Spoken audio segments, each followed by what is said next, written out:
भद्रेषु नित्यं भागवत सेवया नित्यं भगवत्सेवया भगवती उत्तम श्लोके भगवती उत्तम श्लोके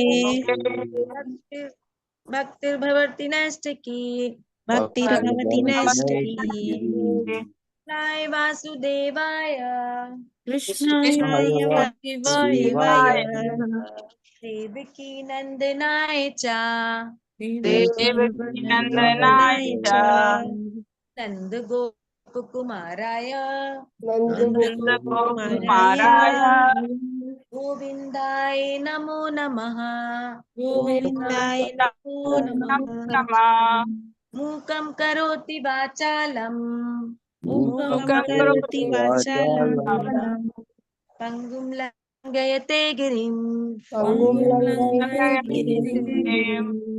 यत्कृपातमहं वन्दे यत्कृपातमहं वन्दे परमानंद माधवम् माधवम् मंगलाचरण।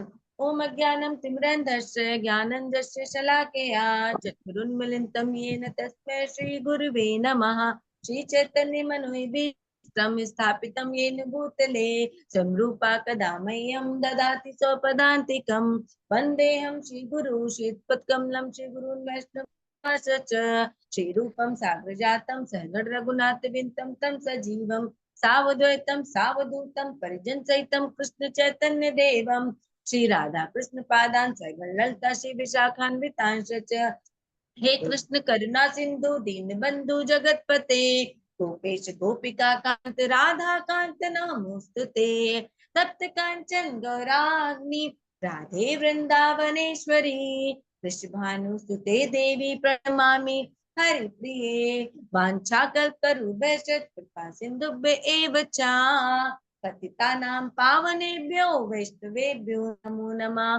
जय श्री कृष्ण चैतन्य प्रभु नित्यानंदा श्री अद्वैत गदाधरा शिवासादि गौर भक्त वृंद हरे कृष्ण कृष्ण कृष्ण हरे हरे हरे राम राम राम हरे हरे। हरे कृष्णा। माता जी सभी को दंडवत प्रणाम। हरे कृष्ण। हरे कृष्णा माता जी। हरे कृष्णा प्रभु जी। दंडवत प्रणाम दंडवत प्रणाम। हरे सभी को कृष्णा दंडवत प्रभु जी। हरे कृष्णा सभी को दंडवत प्रणाम। माता जी आपकी तबीयत कैसी है अब? हाँ जी माता जी आई एम फाइन। आप सबके ब्लेसिंग से ठीक हूँ। चलो हरे भगवान कृष्णा भक्ति प्रभु जी। करेंगे। हरे कृष्ण प्रभु जी दंडवत प्रणाम। हरे कृष्णा प्रभु जी दंडवत प्रणाम।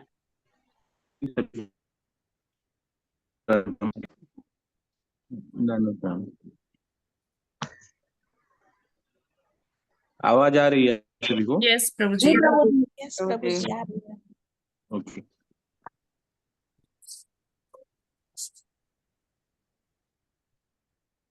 हरे Krishna. So today is 11th जुलाई, 11 जुलाई। तो आज श्रील प्रभुपाद जी का जो मैसेज है वो गुरु महाराज को, जयप्रकाश स्वामी महाराज को आज ही दिन श्रील प्रभुपाद जी ने दिया था। माता जी थोड़ा सा जूम करेंगे क्या? यस प्रभु जी।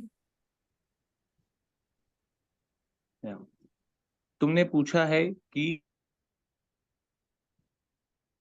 प्रभु जी मैं पढ़ूं?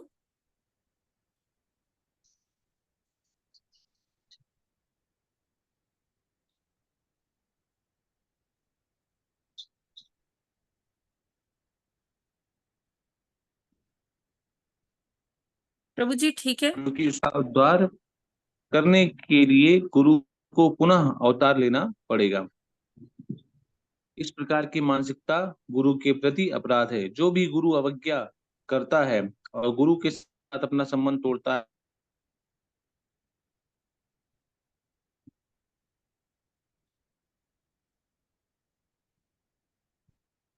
प्रभु जी आवाज नहीं आ रही। मुझे नहीं आ रही या किसी को नहीं आ रही? नहीं प्रभु जी आवाज ही नहीं आ रही है। नहीं आ रही है पहले माता भी आ रही थी, बीच में थोड़ा सा सुनाई दिया, फिर अब फिर बंद हो गई। शुरुआत से ही नहीं। हरे हाँ कृष्णा प्रभु जी आवाज नहीं आ रही। जी प्रभु जी बिल्कुल आवाज नहीं आई। बीच में बस थोड़ा सा एक दो शब्द आए। हरे कृष्णा। अभी आवाज आ रही है क्या? जी जी प्रभु जी।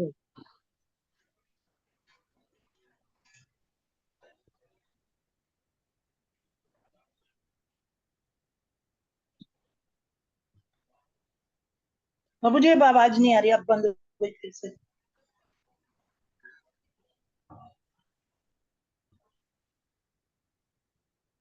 नाउ इट्स क्लियर माता जी। स्वाति माता, प्रभु जी, कट कट के आ रही है आवाज। माता जी आप संदेश पढ़ लीजिए, मैं वाईफाई तब तक कनेक्ट करता हूँ, जी, कुछ नेटवर्क का प्रॉब्लम आ रहा है कल से। अच्छा अच्छा, हाँ, यस प्रभु जी। तो आज का संदेश है प्रभुपाद जी का जय पताका महाराज जी के लिए। तो क्या है, पढ़ते हैं।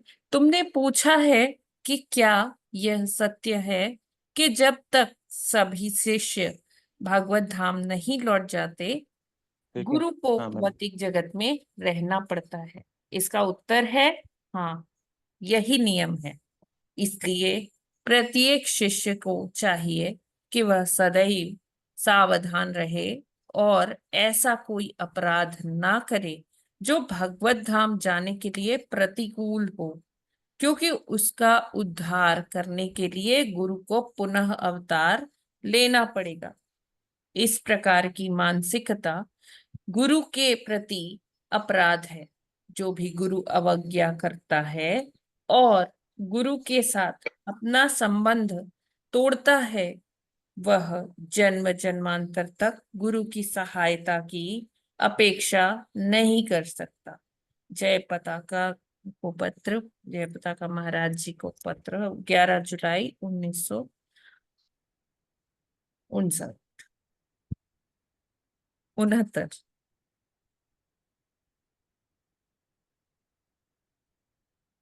हरे कृष्णा प्रभु जी। हरे कृष्णा माता जी। अभी आ रहा है आवाज? यस प्रभु जी जी। अभी अच्छी तरह से। ओके। तो आज के जो संदेश में प्रभुपाद जी बता रहे हैं कि जैसे गुरु, ठीक है, हम लोग गुरु तो बना लेते हैं, लेकिन गुरु बनाने का जो मेन हमारा एक मोटिव होता है, ठीक है, जब हमें भगवान की कृपा से गुरु प्राप्त होते हैं तो हमें गुरु की आज्ञा का पालन करना चाहिए। ठीक है, ये इन प्रकार कभी कभी क्या होता है कि हम कभी विषम परिस्थिति में फंस जाते हैं और उनके द्वारा बताई गई चीजों का पालन करने में हमें ही परेशानी उठानी पड़ती है। ठीक है, लेकिन हमें कभी भी घबराना नहीं चाहिए, हमें सदैव गुरु के बताए गए निर्देशों के अनुसार।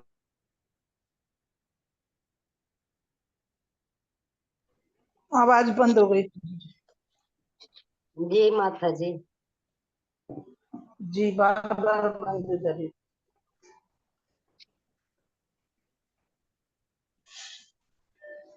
तो हमें प्रभु जी आवाज नहीं आ रही है। आवाज नहीं आ रही प्रभु जी बिल्कुल।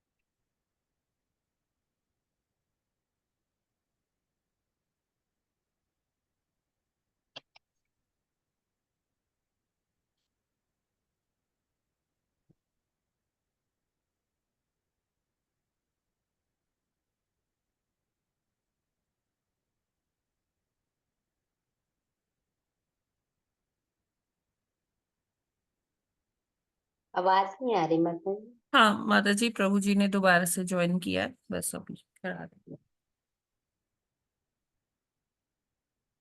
माता जी आप संदेश को एक्सप्लेन कर दीजिए, मैं थोड़ा सा वाईफाई फिक्स करता हूँ, एक बार देखता हूँ ठीक है, बंद करके ठीक है ऑन कर। प्रभु जी। जी जी प्रभु जी। तो प्रभुपाद जी बता रहे हैं पत्र के माध्यम से जय पताका स्वामी महाराज जी को कि कोई भी जो शिष्य है, जो इनिशिएशन के वक्त, दीक्षा के समय जो उसको महाराज जो गुरु वो देते हैं, आज्ञाएं देते हैं, उसको वो जीवन भर उसको अक्षरशः पालन करना चाहिए। और उसके बाद भी मतलब उनको कभी भी इस तरह का कोई कार्य नहीं करना चाहिए कि जिससे उनका जो भगवत धाम जाने का जो प्रक्रिया है उसमें वो बाधित हो। किसी भी प्रकार से गुरु की अवज्ञा नहीं करनी चाहिए। और दीक्षा भी तभी लेनी चाहिए जब वो पूरी तरह से वो अपना मन बना ले कि हाँ मुझे जो गुरु महाराज जी बोलेंगे मुझे उसका पालन करना है। बिना ये जब तक वो मन में ये संकल्प ना कर ले तब तक दीक्षा के लिए आगे ही नहीं बढ़ना चाहिए। जब तक हमारी पूर्ण शरणागति ना हो जाए गुरु के प्रति, तब तक हमें उनको मतलब दीक्षा नहीं लेनी चाहिए। और जब हम ये पूरी तरह से संकल्प कर लें तभी हमें गुरु महाराज जी से दीक्षा लेकर और उनकी सारी आज्ञाओं का पालन करना चाहिए। क्योंकि यहाँ पर प्रभुपाद जी बताते हैं कि अगर कोई थोड़ा सा भी उसमें अवज्ञा करता है और कुछ ऐसा कार्य करता है जिससे कि भगवत धाम जाना उसमें बाधा है या प्रतिकूल है भगवत धाम जाने के, तो फिर ऐसे उसके इस कृत्य से जो गुरु हैं उनको वो बार बार आना पड़ता है, जन्म उनको दोबारा से अवतार लेना पड़ता है। क्यों? क्योंकि गुरु का ये एक गुरु की ये रिस्पॉन्सिबिलिटी बन जाती है कि वो अपने सभी शिष्यों का उद्धार करे, उनको भगवत धाम ले जाए। लेकिन अगर कोई ऐसी मानसिकता ही बना लेता है कि हाँ वो अपराध पे अपराध करता ही चला जाता है, तो फिर क्या है कि ऐसा शिष्य गुरु से अपना संबंध तोड़ लेता है। और फिर उसे ये अपेक्षा नहीं करनी चाहिए, उसे फिर ये इस तरह अपने ये चीज मन में नहीं लाना चाहिए कि गुरु तो बार बार आएंगे ही आएंगे। क्यों? क्योंकि वो संबंध तोड़ लिया है। तो फिर उसको ऐसा नहीं सोचना चाहिए कि गुरु महाराज मेरे लिए फिर भी मेरी सहायता करने के लिए आएंगे, क्योंकि उसने life time after life time ये संबंध को अपने कार्यों से अपने कर्म से ये संबंध तोड़ लिया है। तो फिर गुरु महाराज की ऐसी कोई फिर वो रिस्पॉन्सिबिलिटी नहीं है। क्योंकि जब शिष्य, ये क्या है, टू वे कम्युनिकेशन है ना, कि गुरु महाराज जो आज्ञा दे रहे शिष्य को वो पूरा करना चाहिए, वो कार्य करना चाहिए। और अगर वो नहीं कर पा रहे, वो नहीं तो फिर गुरु महाराज, फिर जब वो संबंध ही टूट गया तो फिर क्या होगा कि गुरु महाराज जी का वो अपेक्षा नहीं कर सकते गुरु कि वो हर बार जन्म जन्मांतर तक उनकी अपने शिष्य की सहायता करने के लिए आएंगे। I hope it is clear. Hare Krishna. Hare Krishna माता जी। हरे कृष्ण माता जी। जब भक्ति में बहुत ही परिपूर्ण हो व्यक्ति, वो ऑलरेडी उसने इतना ज्यादा भक्ति में लगा हुआ हो, तभी वो दीक्षा ग्रहण करे। प्रभु जी, अपूर्ण जो भक्त हाँ, हैं यस, भक्ति में चाहे ना भी लगाओ लेकिन उसकी शरणागति अपने गुरु की प्रति हो कि हाँ मेरे गुरु महाराज जो कह रहे हैं वो मुझे करना है। भक्ति तो कैसे करनी है, प्रक्रिया क्या है, वो तो बाद में गुरु सिखा ही देंगे, है ना। अच्छा माता जी, ऐसा भक्ति में शरणागति हो कोई और जरूरी नहीं है कि परिपूर्ण ना इतना हो। उन्नत हो ही, है ना। हाँ ठीक है।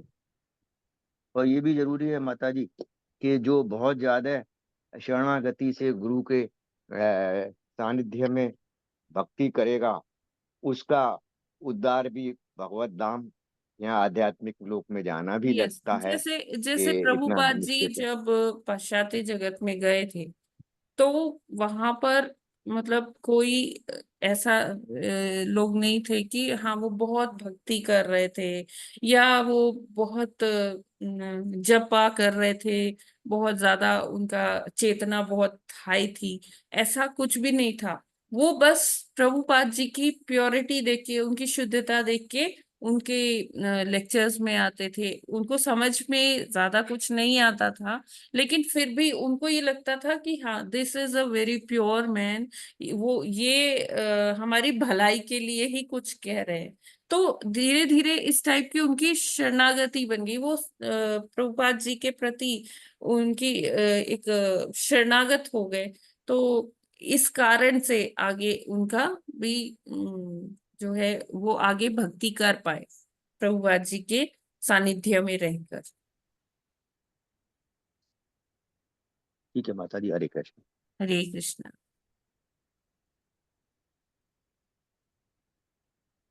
हरे कृष्णा प्रभु जी।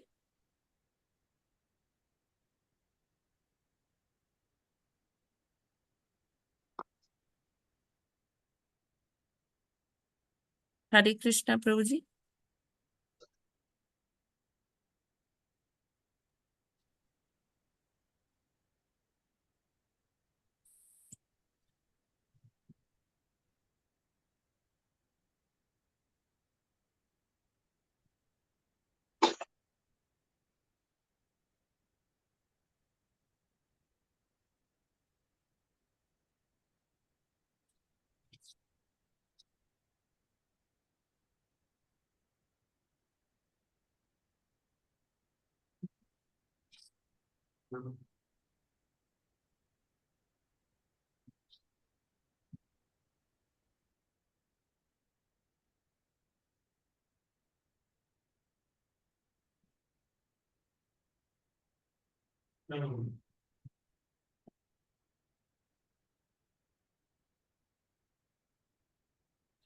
हरे कृष्णा। यस प्रभु जी। हरे कृष्णा। हाँ, नाउ वॉइस इज क्लियर माता जी। हाँ प्रभु हरे जी, अभी प्रभु। क्लियर है।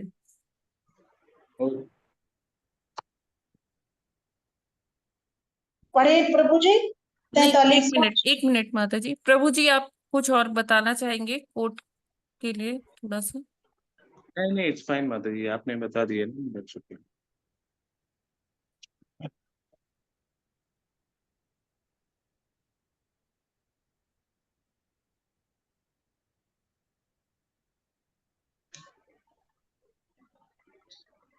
पढ़ दे श्लोक।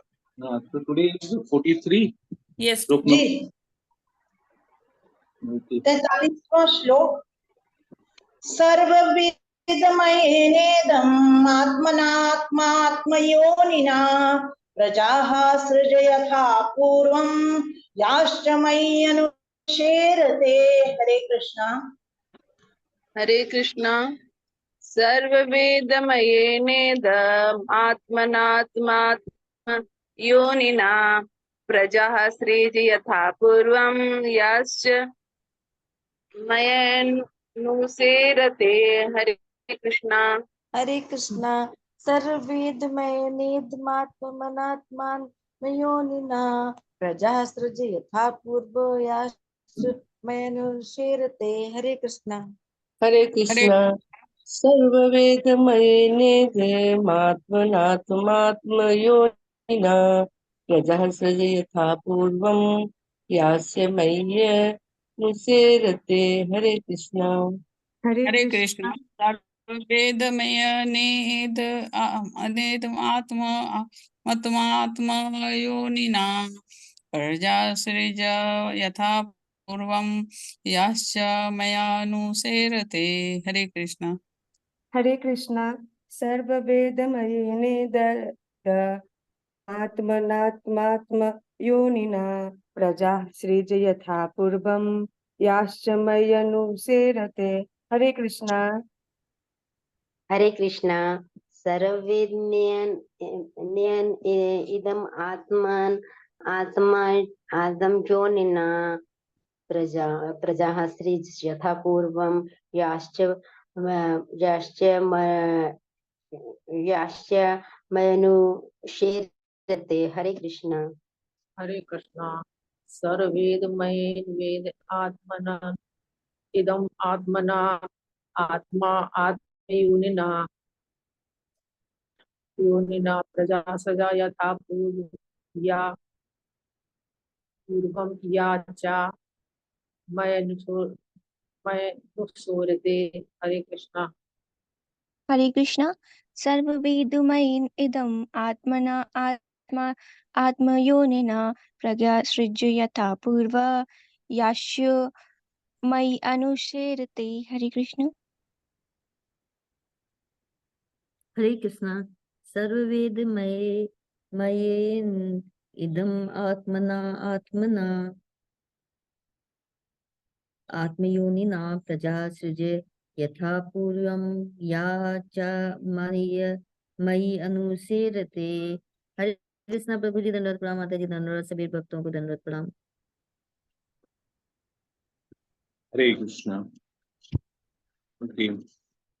सप्तार्थ।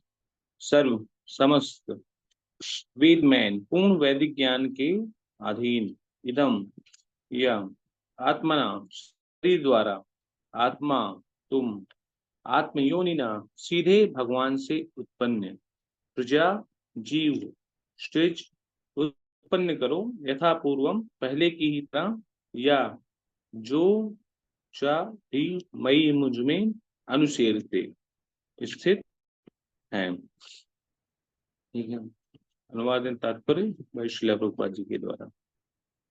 मेरे आदेशों का पालन करके तुम पहले की तरह अपने पूर्ण वैदिक ज्ञान से तथा सर्व कारण के रूप मुझसे प्राप्त अपने शरीर द्वारा जीवों को उत्पन्न कर सकते हो। ठीक है। भगवान जो है ब्रह्मा जी को यहाँ पर आश्वासन दे रहे हैं कि उन्होंने सभी तरीके से आश्वस्त कर दिया है कि देखिए ब्रह्मा जी ने पहले सृजन के लिए भगवान से प्रार्थना की। ठीक है।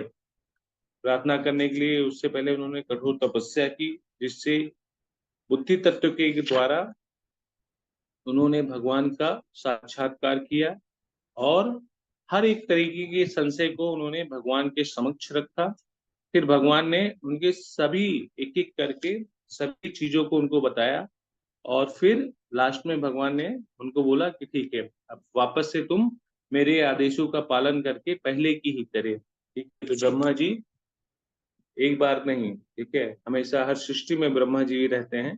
ठीक है। जब जब ये ब्रह्मांड जो है भगवान विलय करते हैं, विलय के बाद वापस से इसका सृजन करने का जब श्वास छोड़ते हैं और फिर से ब्रह्मांड चलायमान होता है और फिर से सृजन शक्तियां उसमें कार्य करती हैं और उसमें फिर से ब्रह्मा जी का दायित्व यही होता है कि अपने शरीर से अपने मन से अलग अलग प्रकार के जीवों की उत्पत्ति करें। ठीक है। तो यहाँ पर भगवान ने उनको वापस से आदेश दिया कि अब वापस जाकर आप क्या करें, जीवों को उत्पन्न कर सकते हैं। ठीक है। अगला श्लोक पढ़ लीजिए माता जी। मैत्रेय वाक्य श्लोक मैत्रेय 44वां श्लोक। मैत्रेय उवाच तस्मा एवं जगत् सृष्टे प्रधान पुरुषेश्वरः व्यजेदं स्वेन रूपेण कंजनाभस्तिरोदधे। हरे कृष्णा। हरे कृष्णा। मैत्रेय वाच तस्मा एवं जगत राष्ट्रे प्रधान पुरुषेश्वर व्यजेन्द्रं स्वयं रूपेण कंचनाभस्तिरोधते। हरे कृष्णा। हरे कृष्णा। मैत्रेय उवाच तस्मा एव जगत्सृष्टे प्रधान पुरुषेश्वरः व्यज्येदं स्वयं रूपेण कंचनाभस्तिरोदधे। हरे कृष्णा। हरे कृष्ण। मैत्रेय उवाच तस्मादेवं जगत्सृष्टे प्रधान पुरुषेश्वर व्यजेदं स्वेन रूपेण कंचनाभस्तिरोदधे। हरे कृष्ण। प्रभु जी दंडवत प्रणाम। माता जी दंडवत प्रणाम। सबको कोटि कोटि प्रणाम। हरे कृष्णा। मैत्रेय उवाच तस्मा एवं जगत् सृष्टे प्रधान पुरुषेश्वरः व्यजेदं स्वेन रूपेण कंचनाभस्तिरोदधे। हरे कृष्णा। सभी को दंडवत प्रणाम। श्री कृष्णा। तस्मा एवं जगत् सृष्टे प्रधान पुरुषेश्वर व्यजेदं स्वेन रूपेण कंचनाभस्ति रोदधे। हरे कृष्णा। हरे हरे कृष्ण। कृष्णा तस्मैवं जगति स्थिते प्रधान पुरुषेश्वरा यच्चिदं स्वेन रूपेण अर्चना भस्ति बोधते। हरे कृष्ण। हरे कृष्णा मैत्रेय उवाच तस्मा एवं जगत्सृष्टे प्रधान पुरुषेश्वरः व्यज्येदं स्वेन रूपेण कंजना भस्तिरो दधे। हरे कृष्णा हरे कृष्ण मैत्री उवाच तस्मा एवं जगत्सृष्टे पुरुषेश्वर व्यजेदं स्वेन रूपेण कंचनाभास्तिरोधि। हरे कृष्ण। हरे कृष्ण मैत्रेय उवाच तस्मा एवं जगत्सृष्टे प्रधान पुरुष ईश्वरः व्यज्य इदं स्वेन रूपेण कंजनाभः तिरोधदे। हरे कृष्ण। हरे कृष्ण मैत्रेय उवाच तस्मा एवं जगत् सृष्टे प्रधान पुरुषेश्वरः व्यजेन्द्र स्वेन रूपेण कंजना भस्तरोददे। हरे कृष्ण। हरे कृष्णा। सभी को दंडवत प्रणाम। तस्मा एवं जगत् सृष्टे प्रधान पुरुषेश्वरः व्यजयेन्दं स्वेन रूपेण कंचनाभस्तिरो दधे। हरे कृष्णा।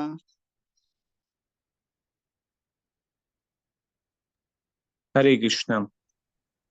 तो फिर यहाँ पर भगवान ने उनको आज्ञा दिया। आगे मैत्रेय मुनि बोल रहे हैं कि मैत्रेय वाचा, मैत्रेय मुनि ने कहा तस्मै उससे एवं इस प्रकार जगत सृष्टि ब्रह्मांड के शिष्टा के प्रति प्रधान पुरुष ईश्वर मतलब आदि भगवान व्यज्य इदम या आदेश देकर स्वयं अपने रूपेण स्वरूप द्वारा कुंजनाभम भगवान नारायण तिरोदधे अंतर ध्यान हो गए। ठीक है। तो यहाँ पर श्रील प्रभुपाद जी बता रहे हैं कि आगे मैत्रेय मुनि ने बताया कि ब्रह्मा जी को भगवान ने आज्ञा दिया और आज्ञा देने के बाद ब्रह्मांड के सृष्टा ब्रह्मा को विस्तार करने का आदेश देकर आदि भगवान अपने साकार नारायण रूप में अंतर ध्यान हो गए। ठीक है। तो यहाँ पर देखिए एक जो लाइन दी गई है नीचे ना, हम जब भी भागवतम का श्रवण करते हैं तो हमें भगवान के हर एक रूपों के बारे में जानने को मिलता है, लेकिन भागवत से ये स्पष्ट हो जाता है कि भगवान का रूप जो है साकार भी है। ठीक है। कि भगवान जो है साकार रूप में भी है, निराकार में तो है ही है, लेकिन भगवान का जो असली स्वरूप है वो भी साकार है। तो यहाँ पे देखिए ना, नीचे वाली लाइन में वो स्पष्ट रूप से दिया गया है कि विस्तार करने का आदेश देकर आदि भगवान अपने साकार नारायण रूप में अंतर ध्यान हो गए। ठीक है। तो इस प्रकार से अध्याय 9 है ना, इसमें सृजन शक्ति के लिए भगवान को ब्रह्मा जी ने प्रार्थना किया। इसमें हम लोगों ने देखा किस प्रकार से भगवान ने हम सभी को बताया है कि प्रत्येक जीव का परमात्मा कौन है, भगवान है। कल के जैसे श्लोक में भी हमने देखा था कि जीव यहाँ पर केवल दो ही वजह से फंसा रहता है। किस वजह से? कोई बताएगा? आसक्ति की वजह से फंसा रहता आसक्ति इच्छाओं के कारण। हाँ, आसक्ति की वजह से। कौन कौन सी आसक्तियां से, किसके आसक्तियों के चक्कर में? परिवार की आसक्ति है प्रभु जी, भौतिक वस्तुओं की, परिवार वालों बच्चों की, की। परिवार मित्रों की, उसको इनकी दो आसक्ति। शब्द में बोलते हैं, स्थूल तथा सूक्ष्म। ठीक है। कि हम या तो स्थूल शरीर के चक्कर में पड़े रहते हैं या तो सूक्ष्म शरीर के चक्कर में पड़े रहते हैं। मतलब या तो हम शरीर से आसक्त रहते हैं और या तो मन के द्वारा अपनी इच्छाओं को पूरा करने में लगे रहते हैं। लेकिन ये सारा चीज जो है यहाँ पर क्या बताया गया है? टाइम को वेस्ट करना। ठीक है। एक तरीके से समय का हम लोग अपव्यय दुरुपयोग कर रहे हैं हम, ठीक है, क्योंकि अंततो गत्वा हम सभी जानते हैं कि कहाँ पे जाना है, ठीक है। तो इसमें आप सब खुद इतने समझदार हैं कि किसी को बार बार बताने का जरूरत ही नहीं है। हम लोग देख ही रहे हैं कि हमारे सामने क्या घटित हो रहा है, नए नए लोग जन्म ले रहे हैं, ठीक है, कुछ लोग मर रहे हैं, कुछ लोग चले जा रहे हैं, जन्म मृत्यु जड़ा व्याधि सबको घेरे हुए। लेकिन तब भी व्यक्ति इस चीज को जानते हुए भी, इस सत्य को स्वीकारते हुए भी उस चीज को अपने ऊपर अमल नहीं करता है। तो भगवान ने यहाँ पर यही आदेश दिया है कि असली चीज क्या है, कि जो भी मेरे प्रति अनुरक्त रहता है उसे ही मनुष्य जीवन का उपयुक्त फल प्राप्त होता है, ठीक है। तो भगवान ने इस चीजों के बारे में बताया कि सदैव उनके प्रति हमको समर्पण रहना चाहिए। उसी तरीके से भगवान ने बताया कि ब्रह्मांड में जितने भी जीव हैं उन सभी का पिता कौन है? भगवान भगवान है। और वो जीव चाहे वो किसी भी अवस्था में हो, कौन कौन सी अवस्था होती है जीव की? बद्धावस्था, बद्ध अवस्था और मुक्त अवस्था, ठीक है। जीव की केवल दो ही अवस्था होती है, बद्ध अवस्था और मुक्त अवस्था, ठीक है। इसके अलावा कोई तीसरा नहीं रहता है। तो हम सभी लोग जो हैं अभी बंधे हुए हैं, किससे बंधे हुए हैं? प्रकृति के नियम में, ठीक है। जन्म मृत्यु जड़ा व्याधि के चक्कर में सब बंधे हुए हैं, ठीक है। भले ही हमको लगता है कि हम आजादी से घूम रहे हैं इस भौतिक जगत में, लेकिन हम किसी भी उस कैदी से कम नहीं है जो हर एक जिले की जेल में, कारागार में बंद है। क्यों? क्योंकि जो प्रकृति का नियम है उसको हमें झेलना पड़ता है ना। जब एक कड़ाके, अभी पिछले कुछ दिनों बीते बारिश से पहले बहुत भयानक गर्मी हो रही थी, तो हम सभी को झेलना पड़ा, बहुत गर्मी ठीक हो है। गई थी। हाँ, अभी इतनी बारिश होने लग गई कि दिल्ली में बाढ़ आ गया, ठीक है, वो भी झेलना पड़ रहा है। मतलब ना चाहते हुए भी बहुत सी चीजें हम लोग नहीं चाहते हैं, ठीक है। कौन चाहेगा? कौन बीमारी चाहता है? हाँ? कौन मृत्यु चाहता है? लेकिन ये ना चाहते हुए भी ये सारी चीजें हम पर जबरदस्ती प्रकृति के कारण थोपी जा रही हैं। तो हम आजाद हैं क्या? नहीं, हाँ, इससे नहीं। छुटकारा पाने के लिए हमें क्या करना चाहिए? तो इससे छुटकारा पाने के लिए भगवान ने हमको बताया कि हमें उन पर आश्रित होना चाहिए। फिर इसी प्रकार से भगवान ने ब्रह्मा जी को भी बताया, ठीक है, कि किस प्रकार से वो इस सृष्टि का सृजन कर सकते हैं। और ब्रह्मा जी ने इस चीज को पुष्टि भी किया कि जितनी भी सृजनात्मक शक्तियां हैं वो सब भगवान आपके ही कारण है, ठीक है। और इस चीज की व्याख्या हम लोग पिछले घंटों में भी ने पढ़ा था कि जब नारद जी ब्रह्मा जी से पूछते हैं कि आप हमेशा ध्यान में क्यों रहते हैं, आप हमेशा तप किसका किया करते हैं, इसका मतलब आपसे कोई उच्च है। तो ब्रह्मा जी ने भी वही बताया था कि नारद आपने बहुत ही अच्छा प्रश्न किया है, ठीक है, क्योंकि ये प्रश्न सभी के जन सामान्य के कल्याण हेतु है। तो यहाँ पर भी ब्रह्मा जी भगवान से ऐसे ऐसे ही प्रश्न कर रहे हैं जो सभी जनमानस के कल्याण के लिए ही है, ठीक है। ब्रह्मा जी ने भगवान से सारे प्रश्न किए, हर एक चीज के जो संशय थे, कैसे उनकी शक्तियां कार्य करती हैं, कि कौन श्रेष्ठ है, इनके जीवों के पितामह कौन है, जीव को क्या कार्य करना चाहिए, ठीक है। ये सब चीज जो है ब्रह्मा जी ने पूछे। और फिर एक जो सबसे जरूरी स्टार्टिंग में पूछते हैं, ठीक है, कि जब ये जीव आएंगे या मनुष्य के रूप में जो भी है, अलग अलग प्रकार की योनियां हैं, लेकिन सभी योनियों में सबसे सर्वश्रेष्ठ कौन है? मनुष्य। लेकिन मनुष्य के लिए जो मैनुअल होगा वो आप तक कैसे पहुंचेंगे? तो भगवान ने उसका भी निवारण किया। कैसे? ब्रह्मा जी को वेदों का ज्ञान देके, ठीक है। तो भगवान जब देखिए स्टार्टिंग में भगवान ब्रह्मा जी को बोलते हैं ना कि तुम सृष्टि करने के लिए निराश मत हो और ना ही चिंतित हो, तुम जो भी मुझसे मांग रहे हो उस वो सारी चीजें मैं तुमको पहले ही दे चुका हूँ, भगवान ऐसा बोलते हैं। तो उस समय भगवान जो है ब्रह्मा जी को वेदों का जो ज्ञान है वो दे देते हैं, ठीक है। और वेद में हर एक चीज भगवान के से रिलेटेड, भगवान की शक्तियों से रिलेटेड, किस प्रकार से सृजन करना है, किस प्रकार से शक्तियां कार्य करेंगी, कितने प्रकार की योनियां हैं, कितने प्रकार के जो है लोक हैं, कितने प्रकार के नर्क हैं, हर एक चीज के बारे में ब्रह्मा जी को नियम जो है उसको बोलते हैं ना मैनुअल, हर एक चीज का मैनुअल ब्रह्मा जी को पकड़ा दिया, ठीक है। अब जो है जाके आराम से तुम ये ब्रह्मांड में सृजन कर सकते हो। ठीक है, तो यहाँ तक आप सभी को क्लियर है ना? आगे लास्ट में मैत्रेय मुनि क्या बोलते हैं कि ब्रह्मांड का सृजन कार्य करने के पूर्व ब्रह्मा ने भगवान का दर्शन किया। चतुश्लोकी भागवत की यही व्याख्या है। जब सृजन ब्रह्मा के कार्य की प्रतीक्षा में था तो ब्रह्मा ने भगवान को देखा, अतः भगवान सृष्टि के पूर्व अपने साकार रूप में विद्यमान थे। उनका नित्य रूप ब्रह्मा के प्रयास से सृजित नहीं हुआ, जैसा कि अल्पज्ञों की कल्पना है कि भगवान जो है सदैव साकार रूप में है। भगवान गोलोक धाम में जब है ना, ठीक है, जो वैकुंठ जगत में सबसे उच्च लोक है, और वहां पे भगवान किस रूप में है? निराकार में है क्या? नहीं, साकार रूप में गोलोक साकार रूप में। और हम ये जो लीला पढ़ते हैं ना भगवान का, ये भागवतम जो है, ये भगवान का कौन सा अवतार है? ये साहित्यिक अवतार है। और ये साहित्य अवतार भी लीला के माध्यम से, जब हमको धीरे धीरे हम जब रजोगुण से ऊपर सतोगुण में जाएंगे और सतोगुण से ऊपर उठ के शुद्ध सत्ता में अपने आप को स्थित कर लेंगे, तो यही लीला ही हमको साकार रूप में प्रवेश करा देगी। ठीक है, क्यों? क्योंकि भगवान के रूप, भगवान की लीला, भगवान के गुण, ये हर एक चीज साकार है। और उसी के माध्यम से हम इसको इस तरीके से भी कनेक्ट कर सकते हैं। साकार हमारा अस्तित्व तो है ना अभी, हमें एक रूप मिला है, हमें एक गुण मिला है, हम एक तरीके से कार्य करते हैं, एक नियम के थ्रू कार्य करते हैं, इस ब्रह्मांड का एक गुण है। तो जब हम यहाँ पे इस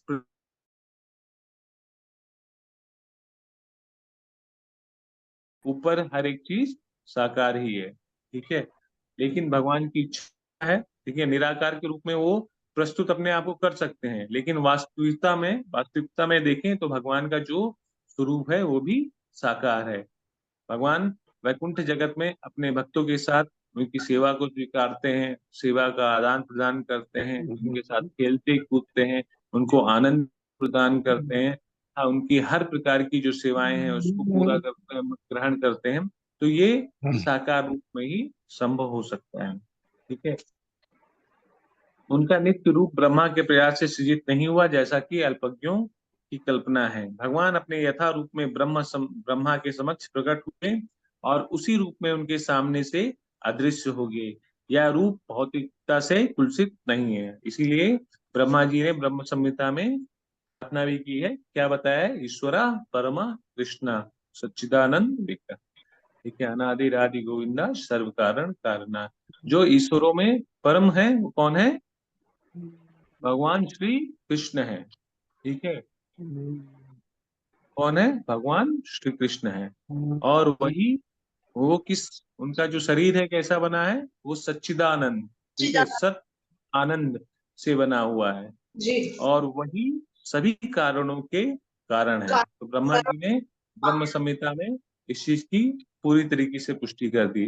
तो हम लोग अगर देखेंगे शास्त्र के ना, तो हर तरफ से शिव जी ने भी पुष्टि किया है, ब्रह्मा जी ने भी पुष्टि किया है, इंद्र ने भी गुणगान किया है, जितने ऋषि मुनि हैं उन्होंने भी गुणगान किया है कि जो परमात्मा है वो कौन है? भगवान श्री कृष्ण है। ठीक है, तो यहाँ पर मैत्रेय मुनि ने यही बताया कि सृष्टि के पूर्व में ब्रह्मा जी ने भगवान का दर्शन किया और दर्शन करने के पश्चात फिर आगे सृष्टि का सृजन करने के लिए आगे बढ़ते हैं।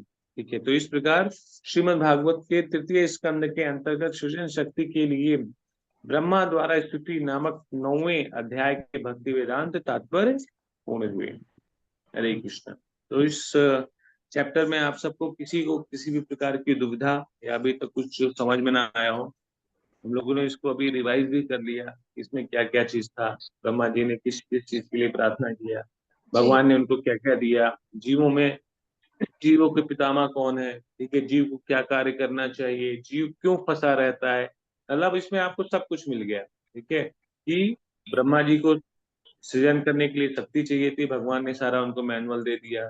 फिर ब्रह्मा जी ने पूछा हम जो ये जीव हैं ये ऐसे भटकते रहते हैं, इनकी अवस्था क्या है, भगवान ने उसको बता दिया।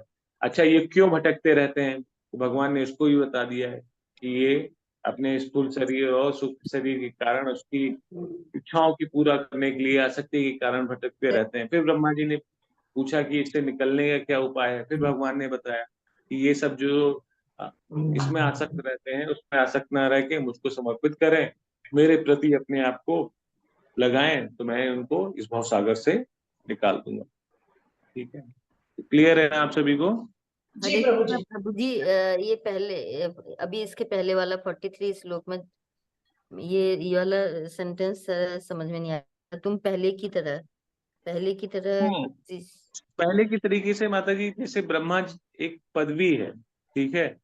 अब मान लीजिए हमारे प्रधानमंत्री नरेंद्र मोदी हैं, ठीक है, लेकिन अब राष्ट्रपति, मान लीजिए राष्ट्रपति का भी पद है, ठीक है, जैसे राष्ट्रपति का एक कार्यकाल है और उसी दौरान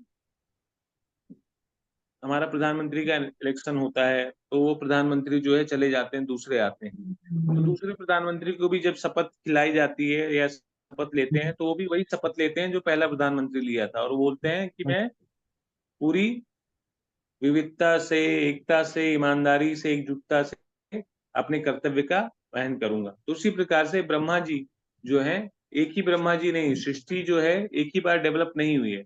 ये जो ब्रह्मा जी प्रार्थना कर रहे हैं, उसके पहले भी कई ब्रह्मा जी आ चुके हैं, या कई ब्रह्मा जी को भगवान ने बताया है इस प्रकार से। तो यहाँ पर वही बताया भगवान ने कि पहले की ही तरीके से, तुमसे पहले भी जो लोग आए, जो इस ब्रह्मा के पद पर आए, उन्होंने इस तरीके से प्रार्थना किया और उनको मैंने ये ज्ञान प्रदान किया, अब तुमको भी ये ज्ञान प्रदान कर रहा हूँ। ठीक है ना? जी समझ आ गई। हरे कृष्ण प्रभु जी। तो उस ब्रह्मा के पद पर कोई भी जा सकता है, आप भी जा सकते हैं, हम भी जा सकते हैं, ठीक है, लेकिन उसके लिए एक क्वालिफिकेशन रखा गया है। यस प्रभु। हाँ प्रभु जी, ब्रह्मा जी ने भगवान के दर्शन किए, सृष्टि की रचना करने से पूर्व भी सृष्टि के उनके जाते समय रचना जो है भी दर्शन किए। इससे ये साफ है कि भगवान जो है साकार रूप में, हालांकि निराकार भी लोग मानते हैं।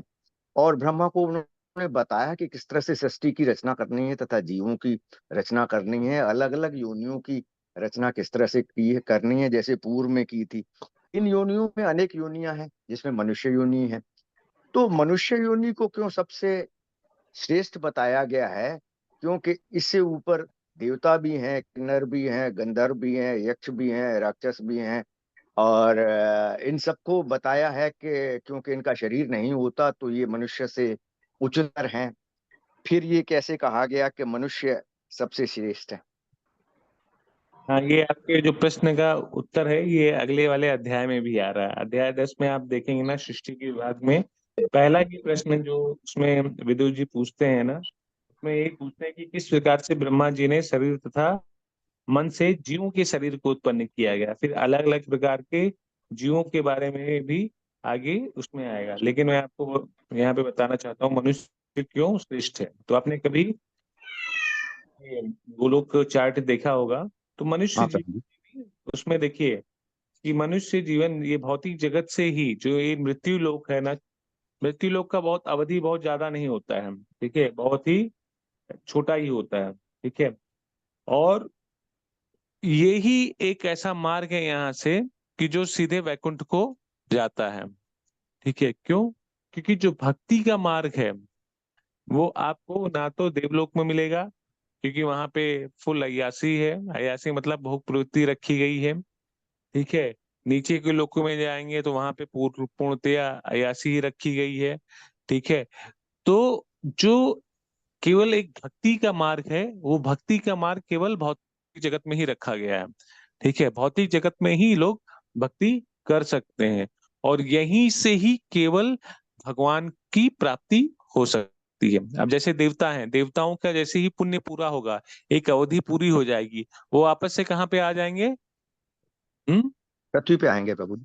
पर आएंगे, बारिश के रूप में आएंगे, फिर अनाज के रूप में किसी के माँ के गर्भ में जाएंगे, बुद्धदेव के रूप में होंगे, फिर वापस से उनका एक मनुष्य जन्म होगा, ठीक है। इसी तरीके से जितने भी लोग हैं, ठीक है, एक अवधि के लिए उस योनि में डाले गए हैं। लेकिन इसमें जो सबसे उच्चतर योनि बताई गई है ना, वो उच्चतर योनि मतलब आप ये मनुष्यों की ही बताई गई है, ठीक है। ये 84 लाख योनियों में से देवता और इन लोगों का जो है वो नहीं है उसमें, ठीक है। 84 लाख योनियां जो है, जो भौतिक योनियां हैं, जिनका कुछ अवधि के लिए, जैसे देवताओं की अवधि जो होती है वो ज्यादा होती है, लेकिन वो सब भी भौतिक जो नियम है उससे परे नहीं होते हैं।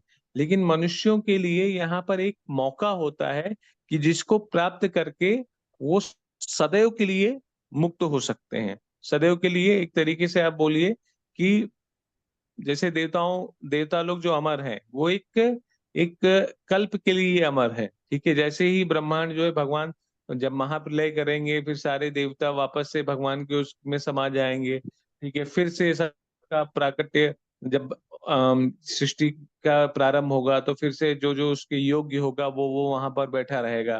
ठीक है, तो उसी प्रकार से मतलब वहां पे इंद्र की पदवी सेव नहीं है, वो भी केवल एक पद है। ठीक है, तो वहां पर जिसका पुण्य अर्जित था तो वो वहां पे पहुंच गया, जिसका पुण्य नहीं अर्जित है वो फिर नीचे के लोकों में, नीचे के लोकों मतलब अलग अलग प्रकार के योनियों में खिसक गया।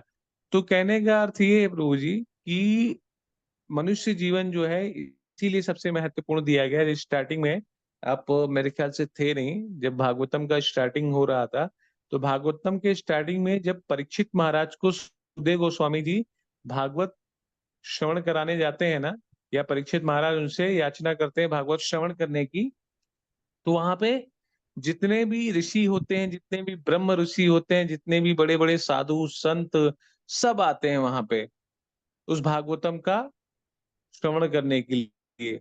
और देवता लोग भी उधर आते हैं, और देवता लोग जो आते हैं वो किस लिए आते हैं? भागवतम को श्रवण करने के लिए, लेकिन अमृत लेके आते हैं। और सुखदेव गोस्वामी से बोलते हैं कि आप ऐसा कीजिए महाराज कि ये जो अमृत है ये आप ले लीजिए और हमको भागवतम का आस्वादन करा दीजिए। इसका मतलब कि जो शरणागति की भावना है, जो भक्ति का भाव है, वो देवताओं के अंदर नहीं पाया जाता है उस तरीके का जिस तरीके का मनुष्य के अंदर पाया जाता है, या इस पृथ्वी पे या इस भौतिक जगत पे धराधाम पर पाया जाता है। ठीक है, तो वो भाव वहां पर अभी नहीं है। तो इसीलिए वो भाव केवल इस लोक में है, केवल मृत्यु लोक में है। इसलिए ये बोला जाता है कि हम लोगों के पास ना गोल्डन अपॉर्चुनिटी रहती है। ठीक है, जो अपॉर्चुनिटी को पाने के लिए बड़े बड़े देवता लोग तरसते रहते हैं।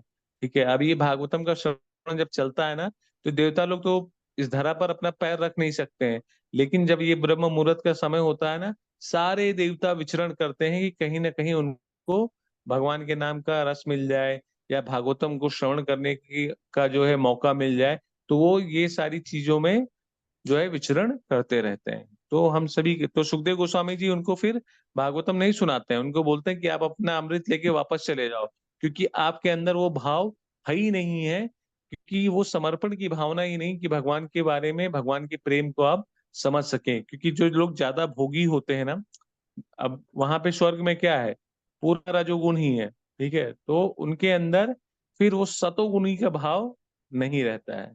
ठीक है, तो मनुष्य जीवन ही एक ऐसा जीवन है जहां पर आप भक्ति करके, जहां पर भक्ति जो है विद्यमान है, श्रेष्ठ है, और उसको उसकी साधना करके हम भगवान की प्राप्ति कर सकते हैं।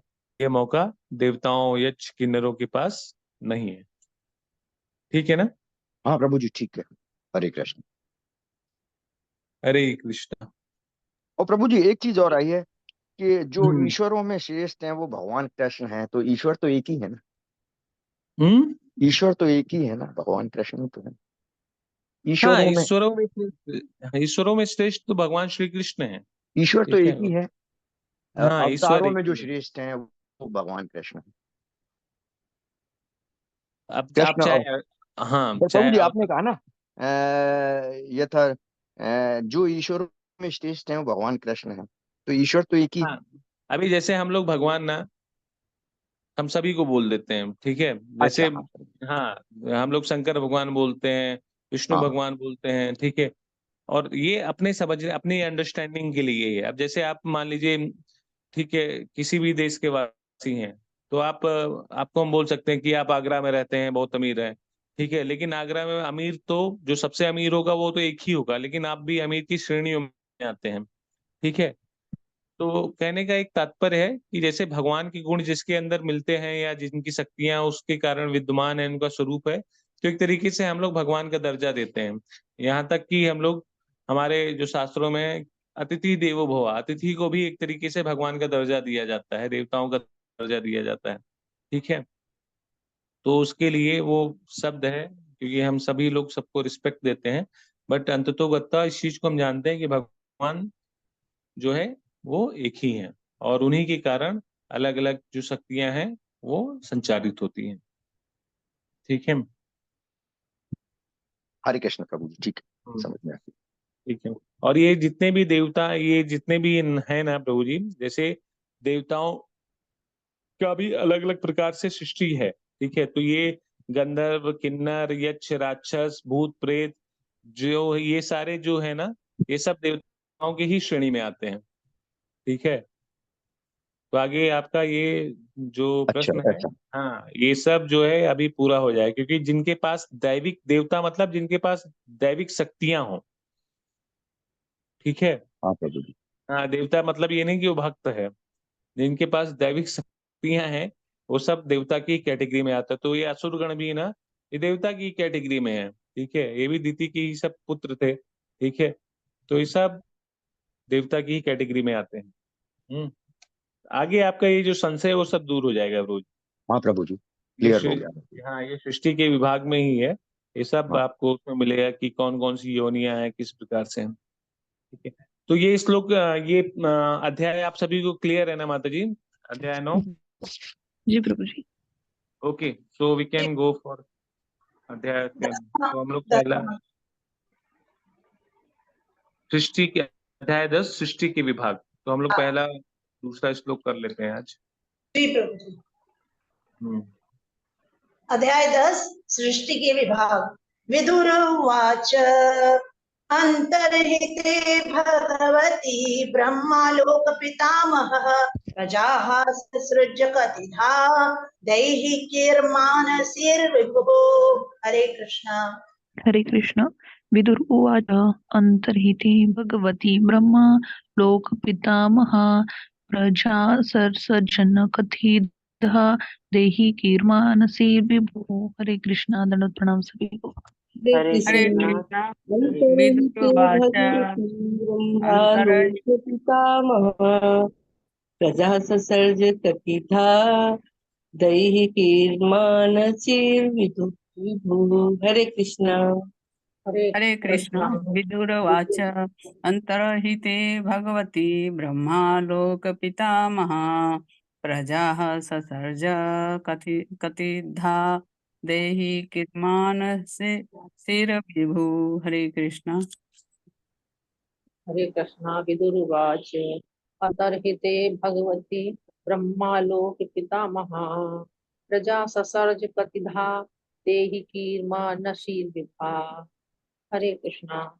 हरे कृष्णा। अंतर्हिते भगवती ब्रह्मा लोक पितामह प्रजा ससर्ज कतिधा दैहिकीर्मान विभु। हरे कृष्ण प्रभु जी, दंडवत प्रणाम। हरे कृष्णा। विदुर्वाच अंतर्हिते भगवती ब्रह्मः लोक पितामहः प्रजा संसर्ज कपिधा देहि मानसे विधि। हरे हरे कृष्ण। कृष्ण। विदुर उवाच अंतर्हिते भगवती ब्रह्मा लोक पितामह प्रजाः ससर्ज कथिधा देहि कीर्मान सिर्विभु। हरे कृष्णा।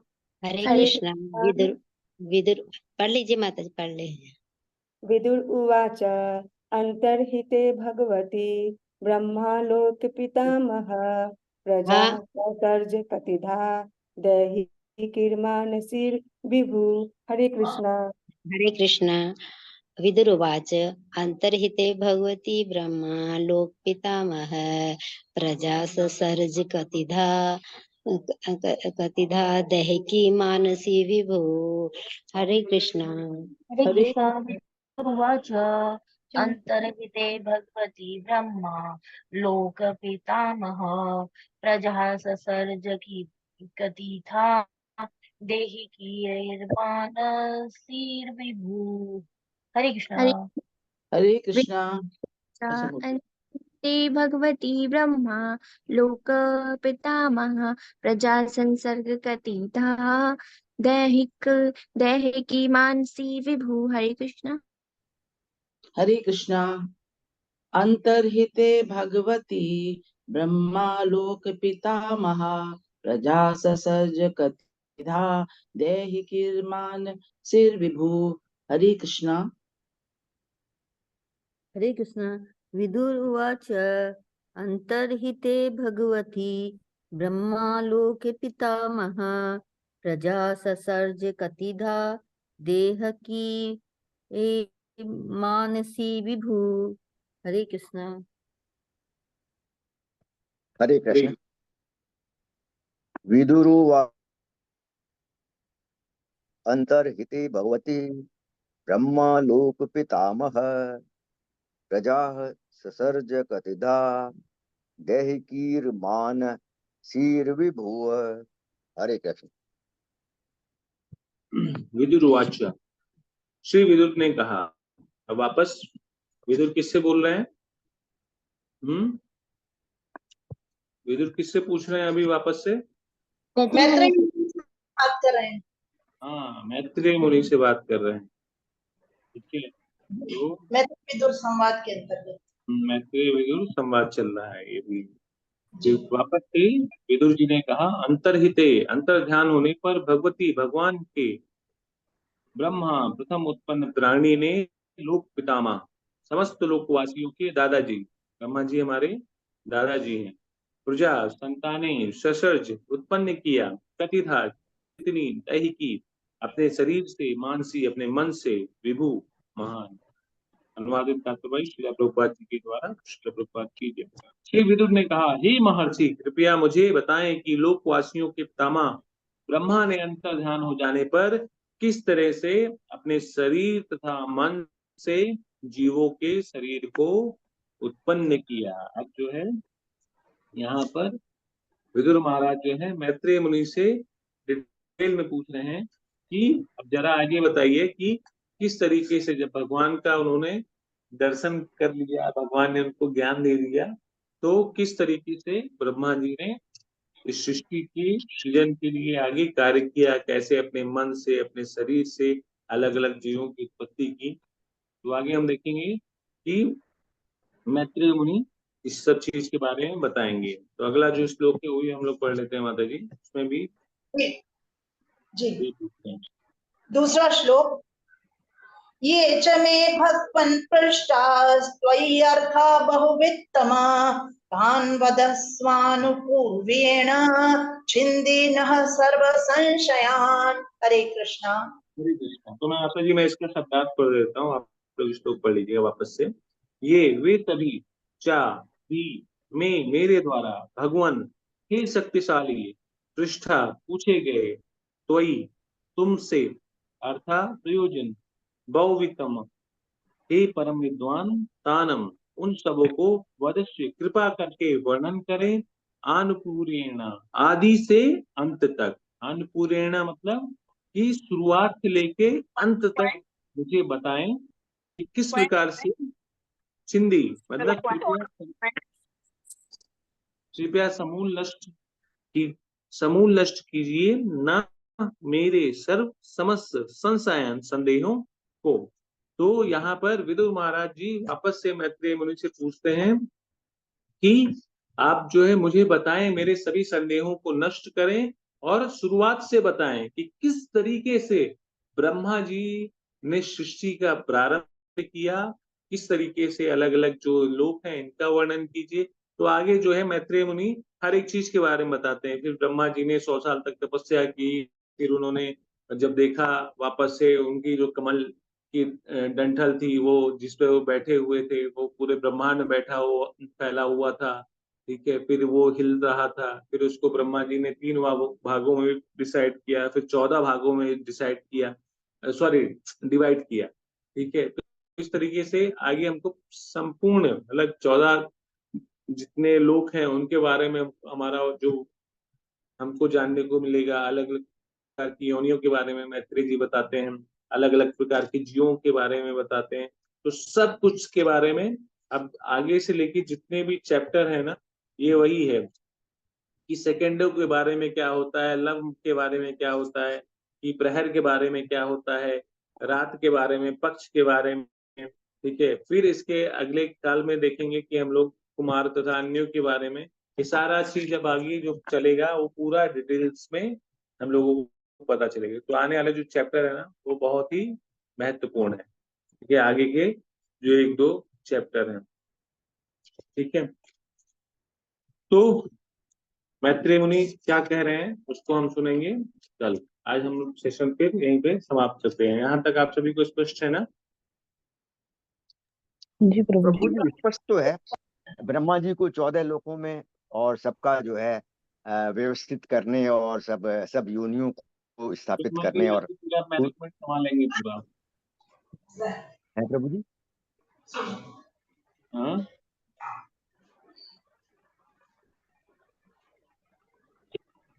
ठीक है। तो यहाँ तक सभी को स्पष्ट है ना? आप सभी लोगों को कोई संशय नहीं है ना?